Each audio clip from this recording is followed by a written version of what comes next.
Every team, every topic, everywhere. This is Believe.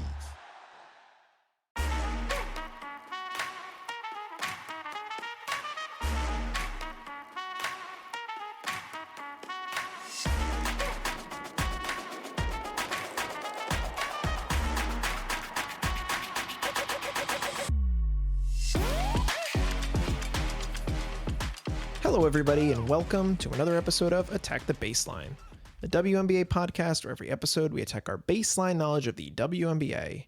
We're your hosts, John and Kristen Barber, and we're back to introduce the 2025 WNBA playoffs. We're going to look at some of these matchups. I know we were just here yesterday, but we finally have real matchups to talk about because it took up until the last day of the season to figure out 3 of these 4 matchups. We finally made it, and now we can look forward to Sunday as the start of this playoff season, and I'm very excited. But before we get into all of the matchups and all the details, Kristen, how are you? I'm great. I'm so excited for the playoffs. Yes. Yeah, it's just like the best time of year, the best time of the season. Storylines, everything meets at a head. Some of these teams have been massive roller coasters, huge swings, like the Aces, who were out of the playoffs like a month and a half ago, and now we're the 2 seed. Crazy. And then you've got the dominant teams, like your Minnesota, who's been here all year, Atlanta, who's been at the top all year. And then you've got your Cinderellas, you got your Golden State Valkyries, an expansion team making it to the playoffs in their first year, first time that's ever happened. So much to talk about. Yes. I'm excited to get into all of it. But before we do, if you'd like to send us an email, you could do so at our email, attackthebaseline@gmail.com. Connect with us on Bluesky, Instagram, TikTok, at ATBPod. Leave us, please, a 5-star rating and review on whatever platform it is that you listen, especially now in playoff time. If we can boost those numbers, 5-star rating and reviews, to grow the show, because people are going to be watching. The eyes are going to be on it. And anything you can do to help us grow the show, tell your friends, tell your family, let them know what's going on around the W this time of year. And we will be here for you, continually dropping playoff pods, reacting to some of these games in these series. And I'm very excited to do it. So, main order of business, there's really only one thing to do because the regular season's behind us. We've got 4 matchups. Let's go from the top. Why don't we start at the biggest discrepancy? The 1 seed Minnesota Lynx taking on the 8 seed Golden State Valkyries. At first look, what does this series mean to you? Well, we got a pretty good preview only last night. True. Where the Valkyries were basically deciding their fate in this game against Minnesota. They ended up losing and dropping to the 8 seed when they were 7. So now being the 8 seed, now they continue to play Minnesota in this next series. I think from that game, we could see how dominant Minnesota's defense is. I was very happy with what I was seeing with that. Because, I don't know if it was the 4th quarter, the 3rd quarter, but the Valkyries were 0 for 17 from 3. I think they had made, the first one they made was their 17th. They were 0 and 16. I remember being like, there's no way. Especially a team like the Valkyries, who shoots as much as they do. Exactly. To just miss all of those is crazy. They could not hit a 3 at the beginning of that game. Minnesota shut them down.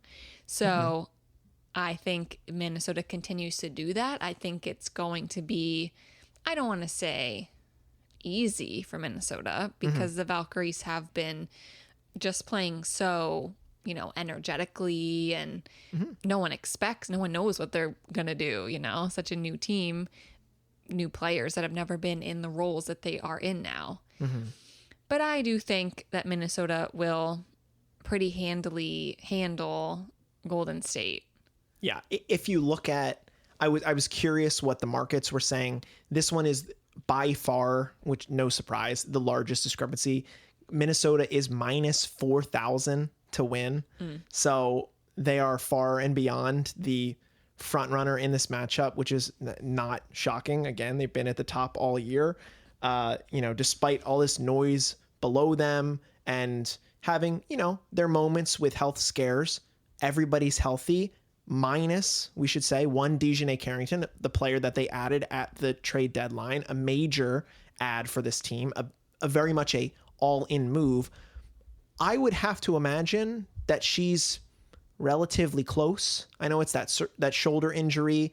I don't think there was much need to try to force her back early. And really, if you can get through this first series in 2 games and get her incorporated back into the lineup for when you face either a New York or a Phoenix in round 2, I think that is like the perfect way to get her reintegrated. Like for the Valkyries, if they had a different matchup in the first round, I would be a little more bullish on them. But I just feel like going up against the number 1 defense in the league in Minnesota, and that team knowing how to deal with the way that they play the game, from beyond the arc. Minnesota's beat them 4 times this year. They have not really given the business to the Lynx. So it's kind of hard to even really say this is going to be a 3-game series. I kind of think this is just done in 2. And... I don't know. I mean, the format has changed from last year. Last year it was 2 games for the higher seed and then 1 game. It was home, away. But now it's home, away, home. Right. So they have to play now the second game in the environment of Valhalla. San Jose. It's not the same arena because there's other double booked. Other schedule commitments at the Chase Center, because I don't think anyone expected this to happen. So while it's not the same arena, it still will be the same fans. I expect the energy to be the same. But that might be tough. I mean, it will be tough for the Lynx to win at Golden State. Sure. That's been hard for every team this year. But you still think they win in Golden State? Yeah, I think they're gonna make quick work of it here because they have their eyes set. I don't feel like they're distracted. I feel like they're all locked in, ready to go. And this is just the tiniest hurdle before some bigger hurdles in round 2 and potentially maybe the finals as we get through this. Yeah, we're not playing around. No, absolutely not playing around. Just win. Yeah, and we should say congratulations, Nafisa Collier, the second player in WNBA history to record a 50-40-90 after she hit a handful of threes last night to get her percentage over. Major accomplishment, should say. Of course, first player to do it, Elena Deladon, fellow Blue Hen.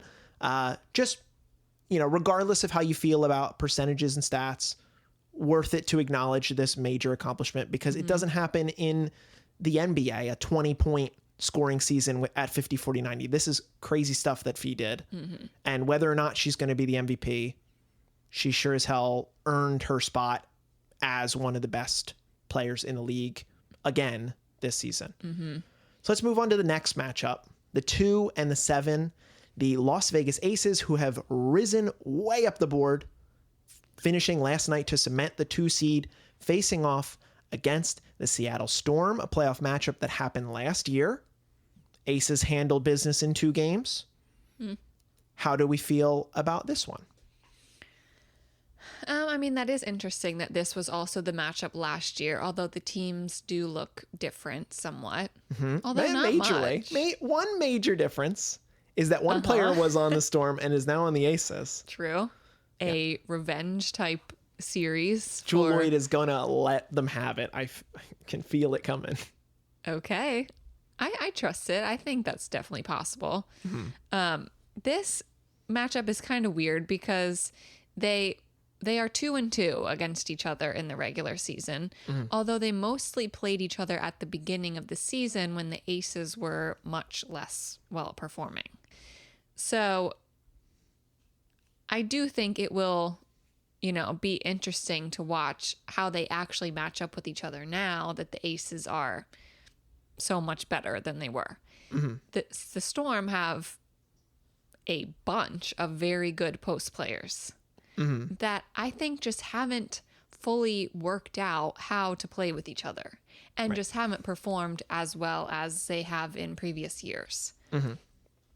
So, I mean, that also is kind of the case with the Aces, where they have Kia Stokes, Megan Gustafson, now Cheyenne Parker-Tyus, who's back and has played in these past 2 games, which crazy. Extra body, But good player. I love seeing her there. So they both have these like kind of deep post positions, but it's just like the Asia factor. Yeah. Asia being so good.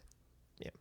Like, I just feel like the Aces are just going to outperform them in the paint. And at this point, from 3, because the Aces are also super hot from 3. And the Storm are not. No, it's not particularly that Storm game. I mean, I will give credit to the fact that the Storm are obviously a good passing team that protects the ball. They limit their turnovers. They have a lot of quality defensive players going up against, an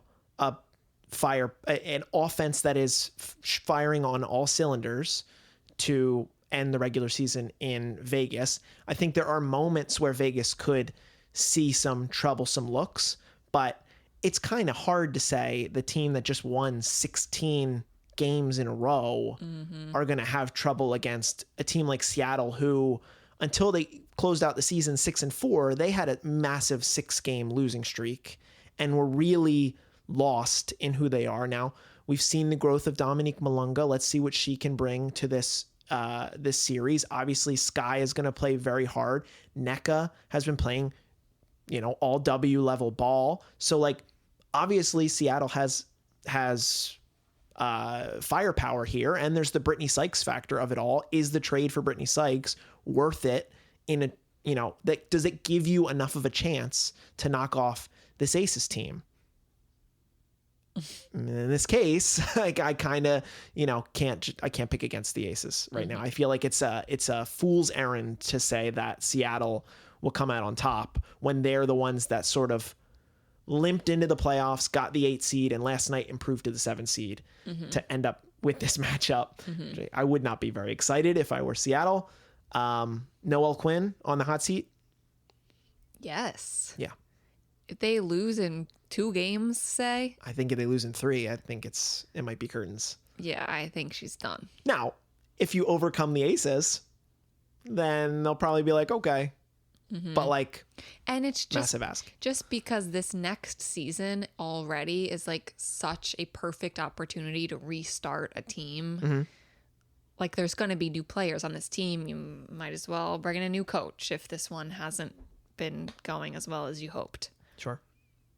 Yeah, so I have the Aces in 2 in this series. I would say 2. You also have them the same. I believe the Aces are minus 400 favorites in this case. So not quite the favorites that Minnesota was, but still pretty decently favorited in this first round here. Okay, so looking at our next matchup, we have the Indiana Fever at the 6th seed taking on the Atlanta Dream. Atlanta Dream, most wins in team history, 30 wins. They tied with the Aces at the top of the table here in the 2nd and 3rd spot. But as we mentioned, flip-flopped last night after the Aces won that last game of the season. So they find themselves taking on Aaliyah Boston, Natasha Howard, and all the gang down in Indiana. Now, interesting to note that Aaliyah Boston and Bree Jones faced off in the paint last year when Connecticut played against Indiana in the first round. So there is a playoff level familiarity between those two. But at first blush, what do you see from this one? Because I think this one is a fair bit more interesting than the first 2. Yes. Definitely interesting because in the regular season, Indiana beat Atlanta 3-1. However, each of those 3, Caitlin was playing. Sure. in the one game that Atlanta won, Caitlin did not play. And they haven't played since July. Correct. So a lot of unknowns in that regard. Yeah. But it is just, I mean, that's interesting to see. Clearly, Indiana knows how to beat this team. Right. Stephanie White game planned well enough to beat them 3 out of 4 times now. Well, actually, you just reminded me of something. So something that recently Alyssa Thomas said was that whenever the Mercury play the Fever, Alyssa Thomas said, I know exactly what they're going to do. I know exactly what Stephanie White is going to have them do. So that's how we beat them. And Bree Jones didn't say that, but Bree Jones was also had Stephanie White as a coach last year. Sure. So maybe Bree Jones also kind of has that in her mind. Does she know? Yeah. So I don't know. Stephanie, you got to do some new plays. You might need to change it up. Yeah. Like, I think to me, now I double checked, the Dream are actually bigger favorites in this first round matchup than the Aces are against Seattle by like minus 60 or something. It's like minus 480 for the Dream over Indiana. I'm kind of surprised there's not just like some blind Indiana faith boosting those numbers. I'm actually really surprised by that. Yeah. I mean, if Caitlin announced that she were coming back, then people would be betting them to win, I'm almost sure. But they still win without Caitlin. They do. And in certain cases, they're better, more suited to win some of these games when they play a little different than how they would with her. But for me, it kind of comes down to, if Indiana's going to steal this series, it's going to be Natasha Howard as the biggest X factor. She's played incredible all season. She was an MVP in the Commissioner's Cup. Can she be an MVP again? I don't know. But like, how can she guard against some of the fast moving plays of people flying into the paint? Because Aaliyah's going to have her matchup with Bree pretty handily. Of course, they're going to rotate a little bit. And of course, what does Brittany Griner do when she's in there? Because she's, the tallest player in the league. But I do think Natasha Howard is like the most important player for Indy if they're going to have a shot at winning this. Obviously, Kelsey Mitchell is going to be the one to score, and Aaliyah is going to be the one to cover the paint. But that's how it kind of goes for me. She's like the biggest X factor there. Well, she's been playing very well lately. Yeah. Natasha Howard. Yeah. Can they bottle up one of Alicia Gray, Ryan Howard? I think that at times they'll probably bottle up one of them, but Alicia Gray is playing at an all-W level. Ryan, the other night, just hit 9 threes. If Ryan is hot, it's game over. Like, it's going to be a cruising effort for Atlanta. Yeah. I think my worry, I think Atlanta will win, but I think my worry, 2 worries. Atlanta has had a very easy schedule to end this season. Right. A long stretch where they played the Sun 3 times. They played the Wings a couple of times. They've been playing the bottom teams to end the year.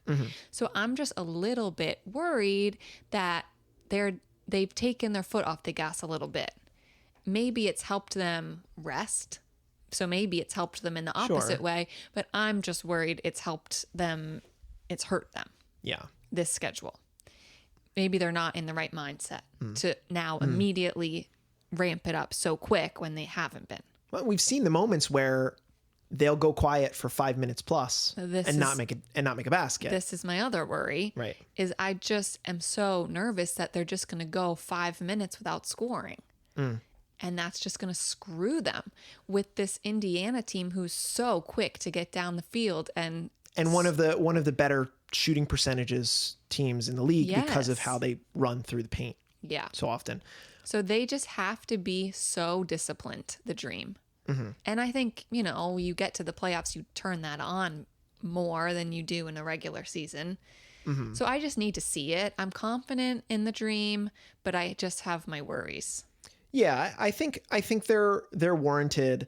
I kind of expect I expect Indy to play like 7 players straight up, and I could see Coach Smezko in Atlanta playing 9, like going 9 deep. And I sort of trust that if they get stuck, if the offense gets stuck, he's going to have a curveball ready.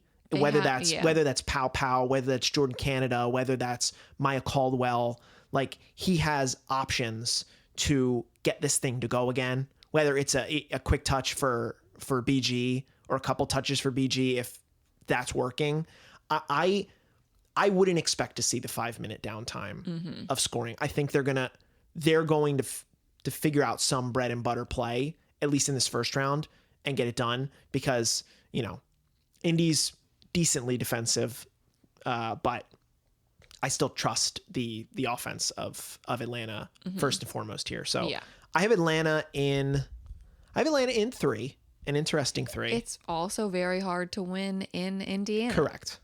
Hard place to play, but I want Atlanta to succeed here. I'm going to show my colors here. I have very much been rooting for this Atlanta team to make some noise, and I think they're equipped to do so. So I would like to see it. That's what I would like to see. We know you love Alicia Gray. And Ryan Howard. Of course. And Bree Jones this year.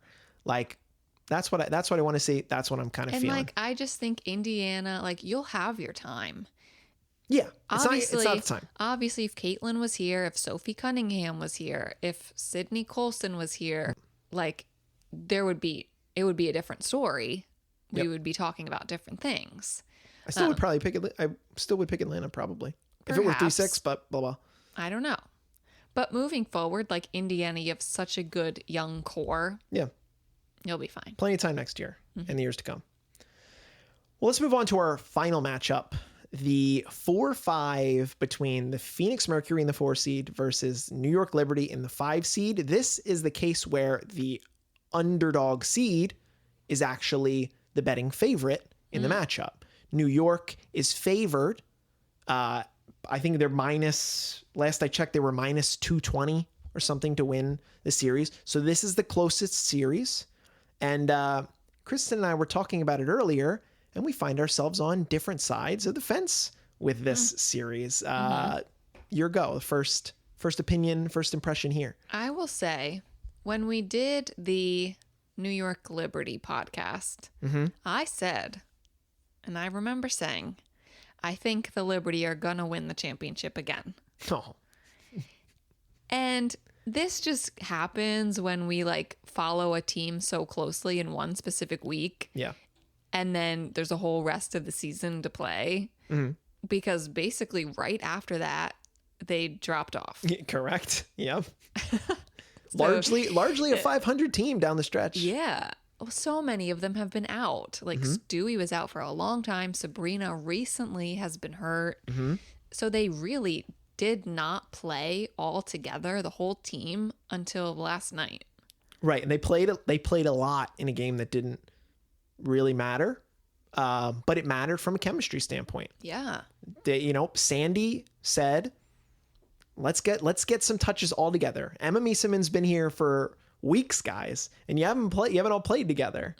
Let's make it happen. And they did, and they won. And that is important because to me, when I look at the New York Liberty, who obviously are a championship caliber team, a contender, when they're fully healthy, I think the timing is just a little not right for this team. If they had another week to do this, to play like they did last night, then I would feel so much better about choosing them. I just would. Obviously, it's good that Stewie is on an upturn. She's back to her very dominant self. The way that it looked last night for sure. Jonquel Jones is healthy. Even Niara Sabli's back. So like their team is back. Their team is healthy. Their team is deep. But are they all the way healthy? I don't think so, which is why I find myself preferring to pick the Phoenix Mercury here, even though they're considered underdogs, because I just feel so confident in Alyssa Thomas. With what she showed me in the playoffs last year, with taking care of Indiana and then pushing the Lynx, who lost in the finals, to 5 games.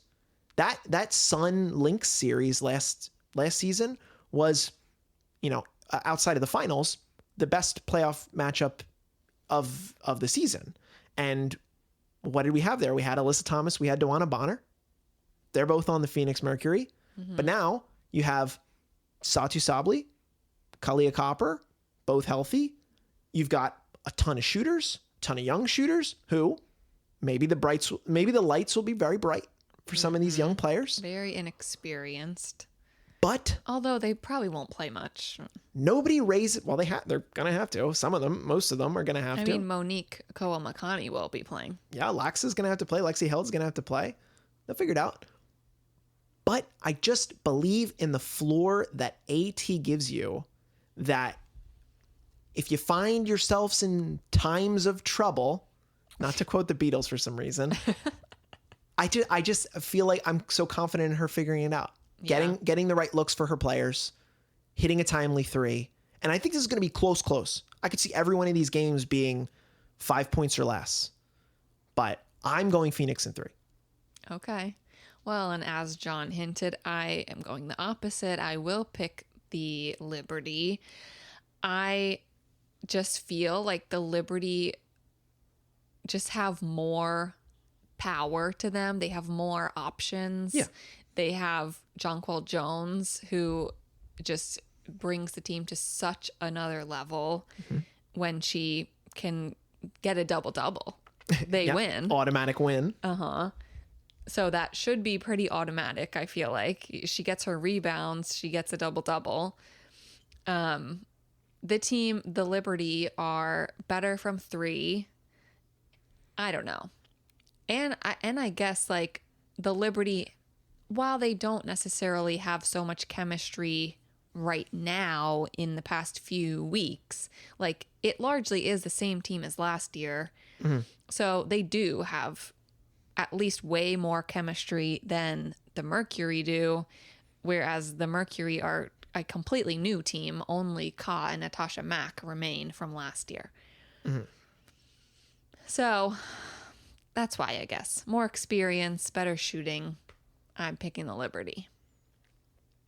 Well, we're gonna know, I think, pretty quickly how this one's gonna go. If New York is right, then I could see it just being a blowout effort, like a legitimate blowout, and then you get the matchup, the rematch, the finals rematch. It would be New York versus Minnesota in the second round, which is kind of funny because, like, last year, that's how it ended up being when it was New York versus the Aces in the second round. You didn't get the rematch in the final. You can't get the rematch in the final this year. But we're not going to pick the later rounds. We're just picking the first round. This is just the first round preview. So look, if you want to let us know how you're thinking about the playoffs, how you see it, sound off in the comments, send us an email, attackthebaseline@gmail.com. Bluesky, Instagram, TikTok, all those, ATBPod. 5-star rating and review. Let us know how you're feeling about the show. Let us know why you're so excited about the playoffs. And Kristen, anything else today before we send it off? Should we give who we pick for awards? When are they going to announce the awards? Probably midway through the second round. I think it'll trickle in. It'll trickle in. Okay. But yeah, I mean, if you want to do that, I think we're pretty much locked on a lot of our award decisions.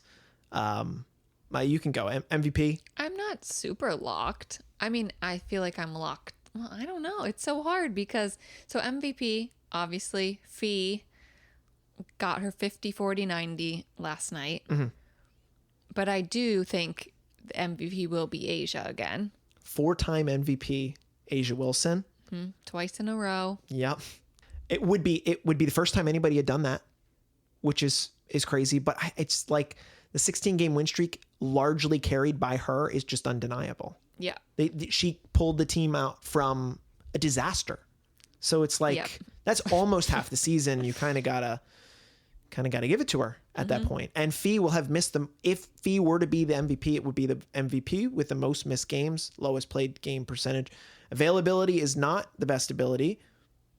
However, Asia Wilson's ability is pretty damn good. So I will also give Asia Wilson.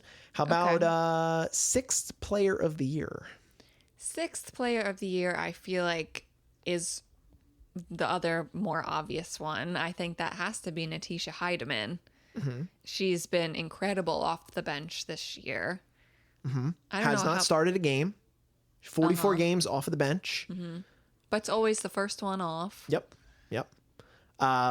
I think T perfectly deserves this award. She's been a very big focal point of the league entirely. You know, the stud buds effect of it all. She's been prominently featured and has won the Lynx games straight up on her shoulders. So certainly deserving of the award. Obviously, you could consider Naz Hillman, which I see a lot of people choosing as an alternative option. Naz has started 17 games of her 44, played in every one. I do think if Naz wasn't so important to the starting lineup of the Dream at the end of the year here, then I would maybe consider Naz, considering how she's transformed her game and become like, you know, a completely different player than she was before this year. But based on everything else, I'm also giving it to Natisha Heidemann. So we're locked there. Defensive player of the year. Some options: Gabby Williams in Seattle, who's, you know, the biggest reason why Seattle's leading the league in stocks, steals and blocks. Alana Smith, who has bolstered the Minnesota defense, making them the number one defense in the league. Who you got? Anybody else? I think those will be the top vote getters. I think you could throw in a Bree Jones there. Do you like Bree Jones? Who Atlanta's the second best defense, and she has been there the whole time, you know, really contributing to that. So yeah, I think Bree could be in the mix. I think it's going to go to Lan, which is a very chalky choice there. But you know, to play all those games without fee and winning those games is predicated on having that solid defensive mindset, and the way that Alana is blocking the ball, just she's like a brick wall. So that's where I'm going there. Another Lynx, another award, back-to-back DPOYs for the Lynx in years. Fee last year, Alana this year. That's kind of how I see it. Rookie of the year, I think you got to give it to Paige. Paige Beckers, check. And that leaves us with most improved player. We've talked about this a lot. Yes. I think it could be Azare, could be Naz Hillman. Could be Veronica Burton. Could be Veronica Burton. I think even go back and listen to the Sparks pod. We actually talked about, when we talked about Azare yesterday, we talked in detail, included Veronica Burton as well, about why we think that Veronica Burton would be the player to win this award. Just because the expectations were so low for the Valkyries, and to have a player like her that would have been an all-star if she was playing like this the entire season, would be potentially an all-W caliber guard. That's an extremely crazy hit for an expansion team that, you know, is selecting from the 7th and later picks of these teams' protections. So Veronica Burton, I think feels right here for this award.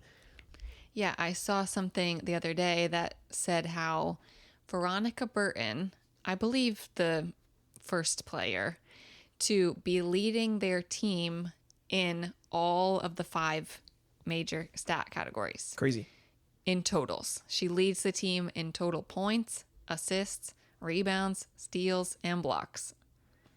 Only player to play every game, all 44 on this team. That's crazy. There was only one other player played 40 plus, and it was Kate off the bench for the most part. They've changed. I mean, the roster has changed so much. Yeah.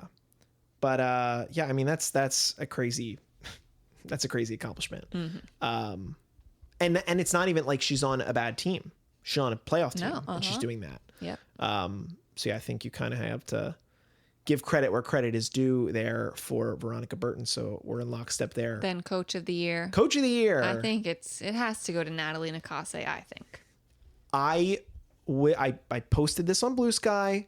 I think there's a very real argument for Carl Smezko in Atlanta. Of course. You know, first year head coach, obviously very well equipped with Alicia Gray, with Ryan Howard, with Bree Jones, with BG, Jordan Canada. Like, obviously he's got a bigger toolbox to go with, but he ended up winning 7 more games or 6 more games than the Valkyries because he had that better thing.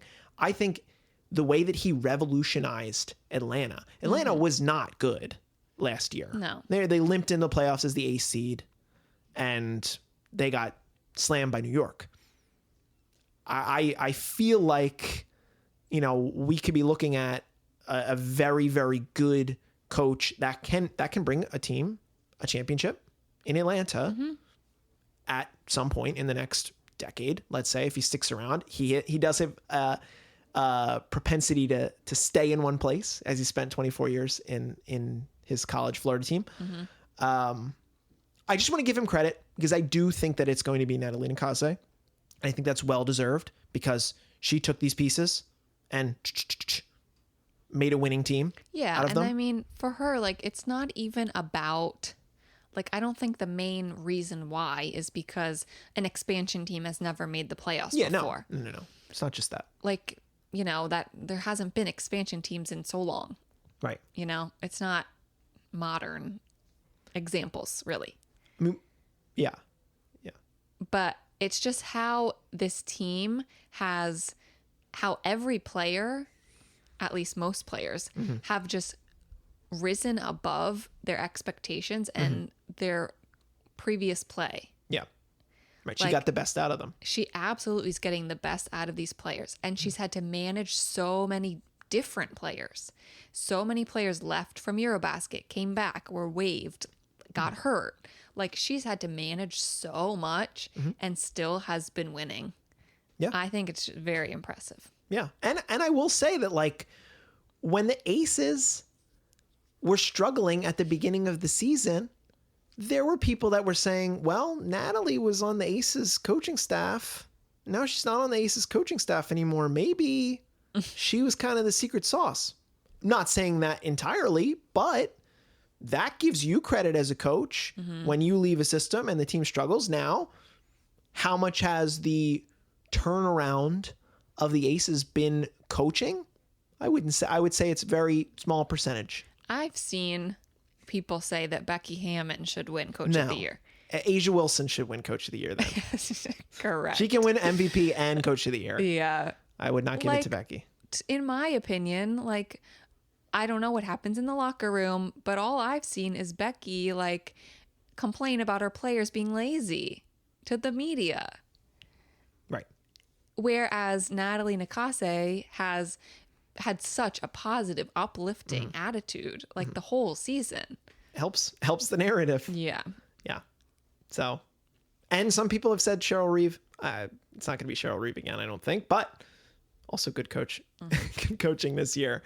Yeah, I think that was good. All good on awards, first round playoff. Yeah, we're going to be back very soon to talk about some of these games. First games on Sunday, all games on Sunday, 1, 3, 5, 10 Eastern. If you're on the West Coast, you get it earlier. But I'm so excited. Can't wait to watch these. Hopefully football doesn't distract too much, but, anyway, we'll be back shortly. Kristen, I'm staring at the baseline. What are we going to do? Attack it. Check the baseline. Thank you so much for listening, and we'll be back with playoff coverage, real playoff coverage.